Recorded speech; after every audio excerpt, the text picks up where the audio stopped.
Today's brief khutbah is dedicated to a few ayat from Surah Al-A. That's the 7th surah of the Quran.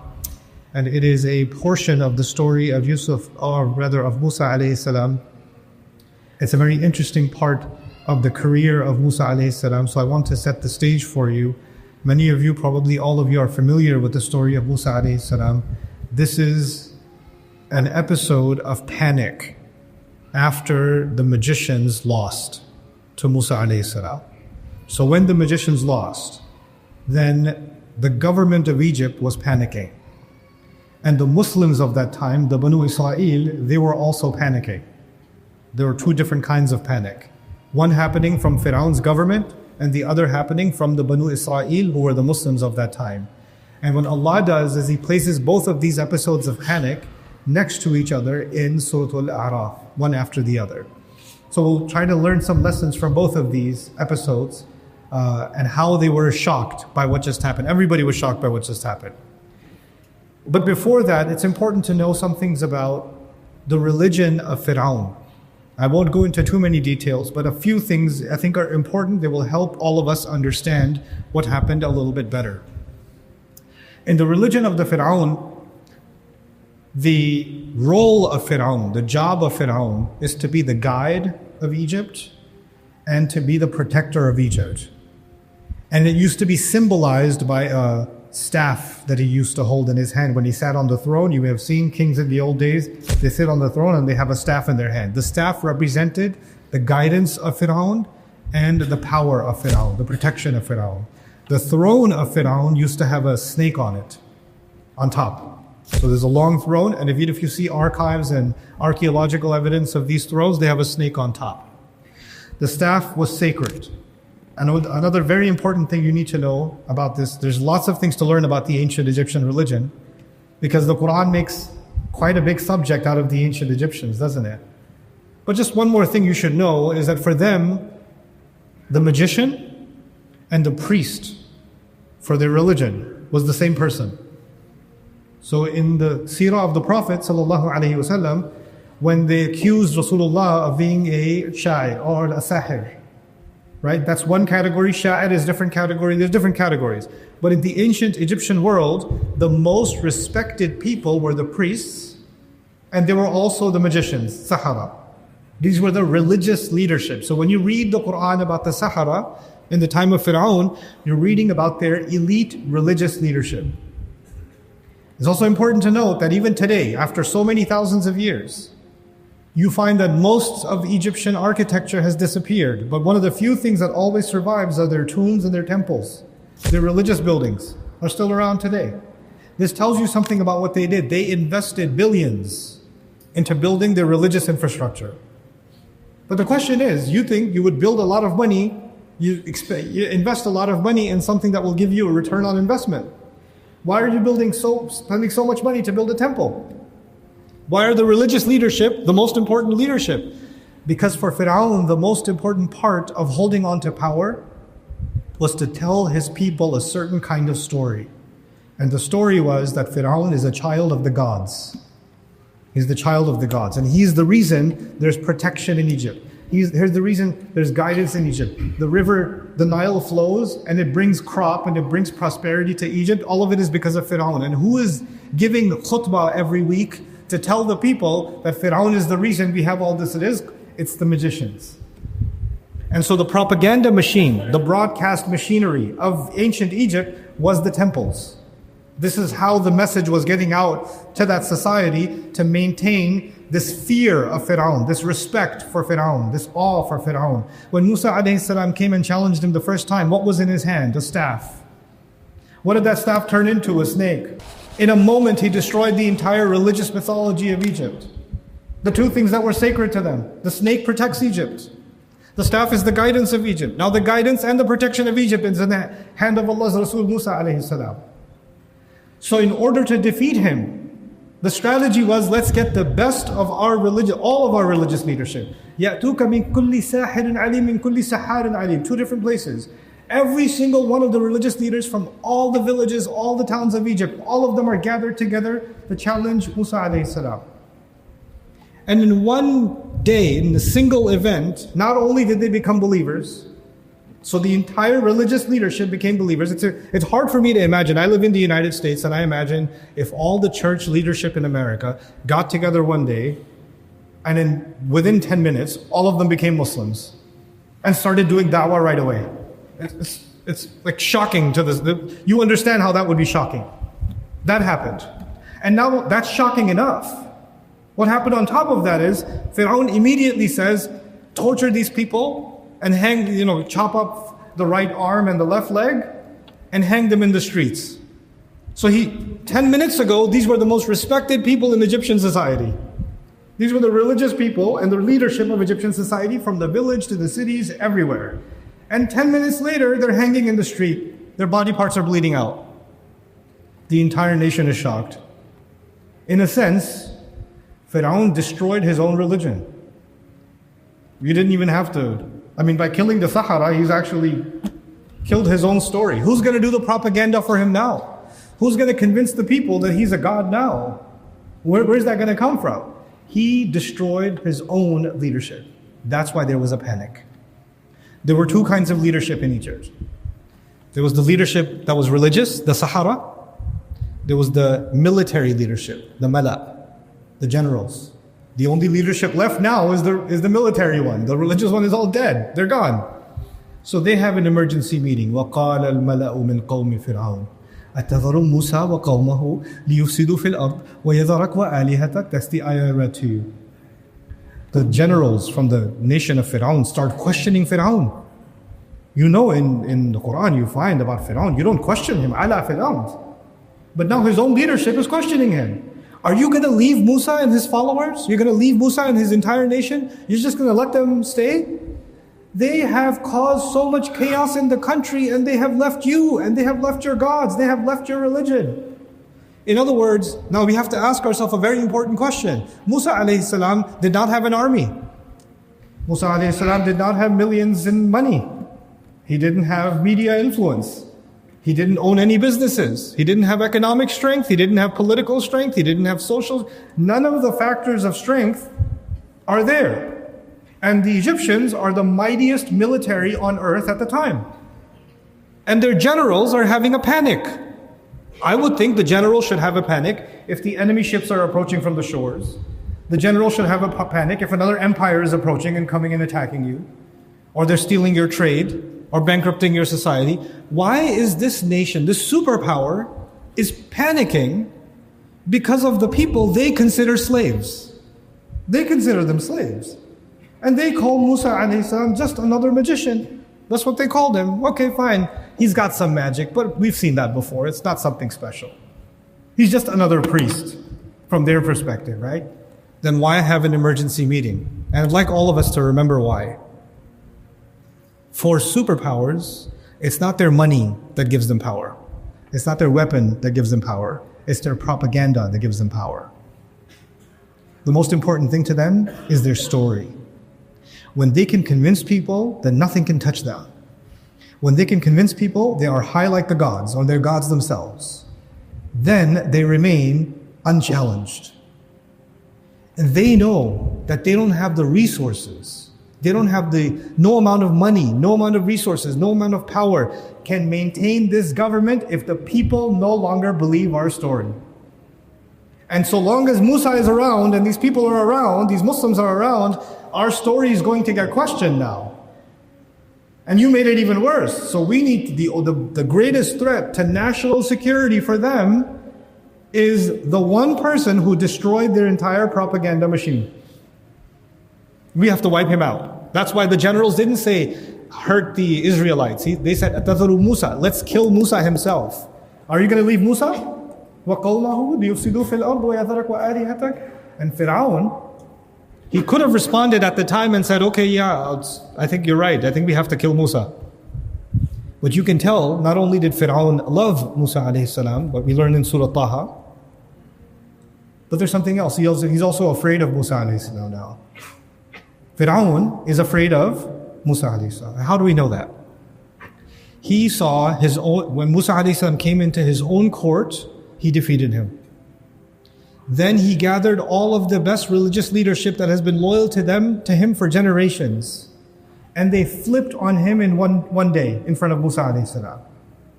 They flipped on him. And they were ready to die in their loyalty to Musa alayhi salam in that moment. Because he threatened them with death. They could have gone back and left Islam. No, go ahead, do whatever you want. He realizes Musa has this power that I've never seen before. I'm not willing to mess with Musa. So the generals were telling him, kill Musa and his people. What's Firaun's response? قَالَ سَنُقَتِّلُ أَبْنَاءَهُمْ وَنَسْتَحْيِي نِسَاءَهُمْ إِنَّا فَوْقَهُمْ قَاهِرُونَ. He said, we're going to kill their children. We won't kill him. We won't kill all of them either. We'll just kill their children. Targeting children became a policy of Firaun. Killing children became a policy. And you have to ask, why? What do you get from targeting children?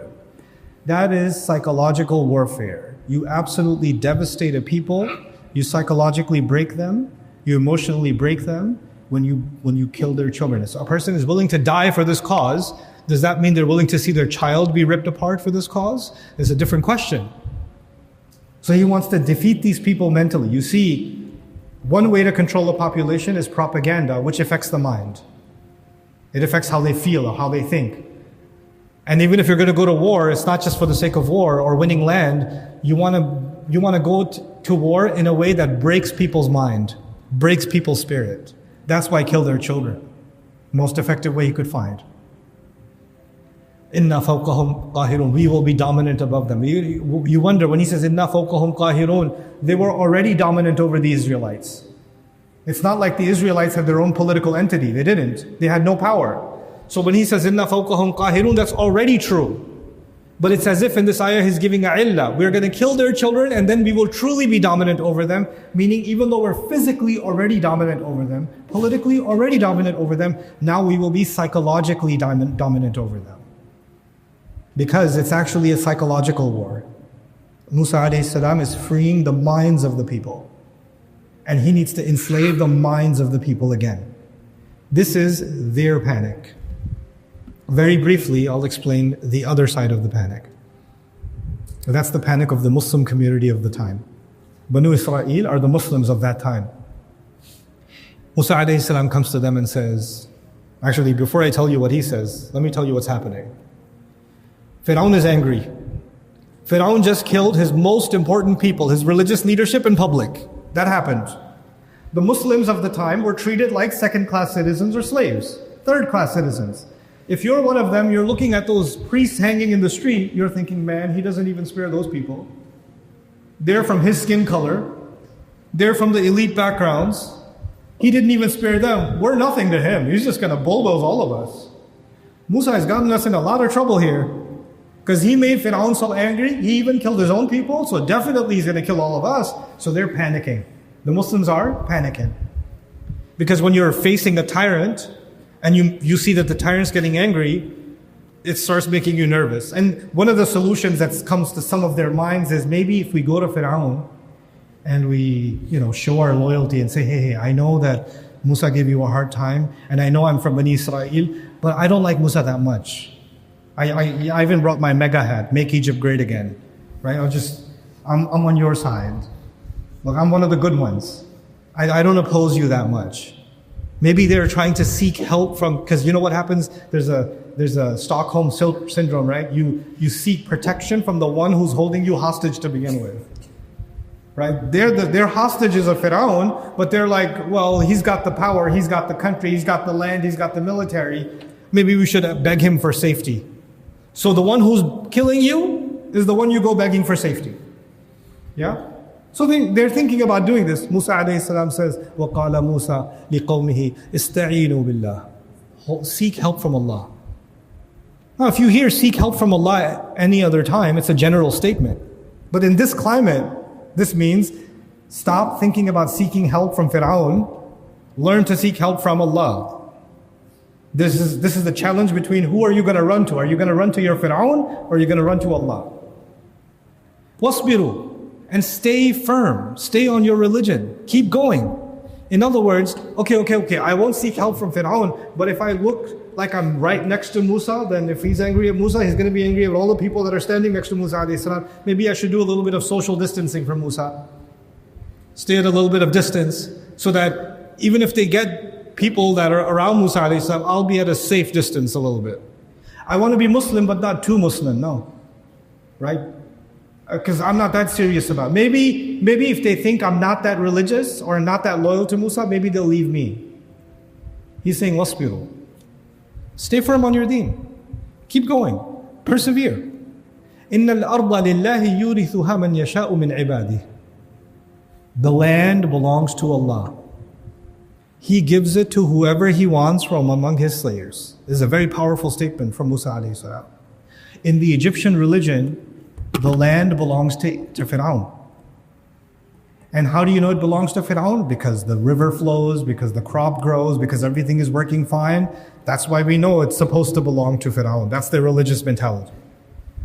Musa alayhi salam says the right way to think about it is who has power and who does not have power. What's the formula in the Quran? What's Allah's formula? The land actually, the world, the power, the government, rule, belongs to Allah, and He gives it to whoever He wants among His slaves. When He wants, He'll give it to a prophet like Sulaiman alayhi salam. When He wants, He'll give it to Dawood alayhi salam. When He wants, He'll give it to Namrud. When He wants, He'll give it to Firaun. This is up to Allah. He gives it to whoever He wants. And so He's telling them, He didn't even say to them, like you would think He would give them a motivational khutbah, don't worry, the earth will belong to the muttaqeen. The earth will belong to the believers. No. The earth belongs to Allah. Allah gives it to whoever He wants. And then He says at the end, but in the end, you would expect, maybe okay, fine, for now it belongs to Firaun, but eventually we'll have it, right? Give me some good news, give me some motivational speech over here. The best outcome is for those who have taqwa, meaning the only thing you should look for is not land, you should be looking for taqwa. You need to have fear of Allah more than anything else. That's the biggest asset you will have. No bigger asset than any land. When the Banu Israel heard this in their panic, they said, what kind of speech is this? We're having an emergency. Firaun's going to come kill all of us. And you're giving us a taqwa khutbah? You're telling us the earth belongs to Allah. What is it? Give us some practical advice. What good is your Islam? It doesn't give me any solutions. They say, أُوذِينَا مِن قَبْلِ أَن تَأْتِيَنَا وَمِن بَعْدِ مَا جِئْتَنَا. We were being tortured before you came. And we're being tortured after you came, after you arrived. In other words, they're saying, this Islam of yours that you brought, and we're all Muslims, it doesn't bring any solutions. We were in a bad situation before becoming Muslim, or before your prophecy and after your prophecy. Like it doesn't really change any reality on the ground. If your God is so good, we should be in power and He should be destroyed. And if not, then why are we even listening to you? There's no practical uplifting of the ummah from this khutbah. Practically, we're still in the same situation. So they're criticizing Musa alayhi salam because they're frustrated because they're not in a position of power. And Musa alayhi salam responds so beautifully. And this is what I'm going to conclude my khutbah with. He says to them, عَسَى رَبُّكُمْ أَن يُهْلِكَ عَدُوَّكُمْ. Maybe your Rabb, your master, will destroy your enemy. Maybe your Rabb will destroy your enemy, meaning destroy Firaun, destroy the armies. And the Muslims listen to this and say, yeah, now that's what I'm talking about. This is the kind of khutbah I want to hear. When Allah will destroy the enemy. Because okay, taqwa, fine, I heard about taqwa before. The earth belongs to Allah, I got it, yeah, okay. Iman, okay, I got it, that's good. But Allah will destroy the enemy, huh? Yeah, takbir. I could get behind this message. This is the kind of speech I need to hear. This motivated me. And then he adds, وَيَسْتَخْلِفَكُمْ فِي الْأَرْضِ. Not only might Allah destroy your enemy, He might leave you in charge in the land. Oh, nurun ala nur. He's going to destroy our enemy and give us control over the land. This is the kind of Islam I can get behind. This is the message we've been telling you should be giving. Finally, I hear the kind of khutbah I want to hear. Something that brings back the glory days. Or brings us to the victory, right? Motivational speech. Except Musa alayhi salam ended the speech with one more addition. Part of it they really wanted to hear, right? Maybe Allah will destroy your enemy. Maybe He will replace you. Maybe He'll give you power in the land. But He didn't say He will, He said maybe. He said, maybe. But then he adds at the end, he said, فَيَنْظُرَ كَيْفَ تَعْمَلُونَ. Then he will see, how do you behave? That changes everything. That one statement, فَيَنْظُرَ كَيْفَ تَعْمَلُونَ, changes everything that was said before it. Completely. You know how in chemistry you have something and you add an element, it changes the properties of it entirely? That's what happened in this ayah. The properties of the entire message have now changed. How? Allah is saying you don't have power right now, and clearly you also don't have taqwa. Because when you talk to a prophet this way, it shows that you don't have any taqwa. And you think when you have power you're going to have taqwa? If you can't even show taqwa in time of weakness, how are you going to show taqwa in times of power? And maybe Allah will give you the same power He gave Firaun. Maybe He'll make you a superpower. Maybe there will be people that were trapped under you. Maybe you'll become the zalim and they'll become the mazloom. Maybe that will happen. And then Allah will see if you're any different from Firaun. فَيَنْظُرَ كَيْفَ تَعْمَلُونَ. Then He'll see if you're any different from Firaun. It's as if He's warning those Muslims I use the word Muslims strategically, because they were the followers of a prophet of that time. By definition, that is a Muslim. He's telling the Muslims of that time, you are so obsessed with having power, and you don't realize that without taqwa, when you have power, you're no different than Firaun. There's no difference between you and Firaun. When you have power, and you still don't have taqwa. And you guys, right now, don't have enough taqwa. You don't have it. So عَسَى رَبُّكُمْ أَنْ يُهْلِكَ عَدُوَّكُمْ وَيَسْتَخْلِفَكُمْ فِي الْأَرْضِ فَيَنْظُرَ كَيْفَ تَعْمَلُونَ. Then He will see how you behave. In this, there's a hint from Allah that actually a test of taqwa. We're being tested in our taqwa all the time. But we are especially tested in our taqwa when we are in a position of power. I was told this neighborhood, there are people that are, mashallah, successful in the worlds of business. There are people that are influential in governance. There are people that are highly academic, etc., that attend this masjid. All of you have been given a position of power in some way or the other. Economic, intellectual, governmental, some kind of power. And every one of those positions is a position where you will be challenged in your taqwa, in a way that the person next to you is not.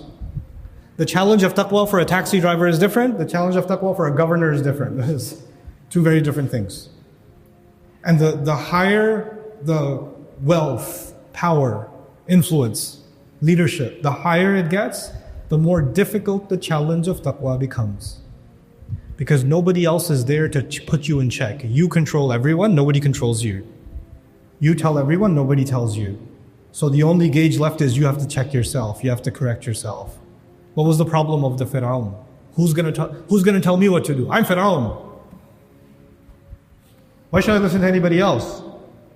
This happens as you rise, right? It becomes harder and harder to take advice. Harder and harder to become conscious. So I pray that Allah makes us a people of taqwa, and makes us a people that do not lose sight of the consciousness and the awareness of Allah. And we remember that no matter what power Allah gives me, whatever wealth Allah gives me, whatever status Allah gives me, Allah can give it one day, take it the next day. تُعِزُّ مَن تَشَاءُ وَتُذِلُّ مَن تَشَاءُ. You know? تُؤْتِي الْمُلْكَ مَن تَشَاءُ وَتَنْزِعُ الْمُلْكَ مِمَّن تَشَاءُ. He gives, He takes. He gives, He takes. People that lived under Firaun at the time never imagined a day where Firaun would be gone. They couldn't imagine a day. It was impossible. And then one day he's in the bottom of the river. Just, it would take a long campaign and this and that. No, just gone. Finished. SubhanAllah. This is a humility that Allah has given us. And in the end, He says, the only thing that will last forever, money won't last forever, power won't last forever, influence won't last forever, strength won't last forever, health won't last forever. The only thing that will benefit you forever and benefit you forever, وَالْعَاقِبَةُ لِلْمُتَّقِينَ. May Allah make us from those that are muttaqeen. بارك الله لي ولكم في القرآن الحكيم ونفعني وإياكم بالآيات والذكر الحكيم.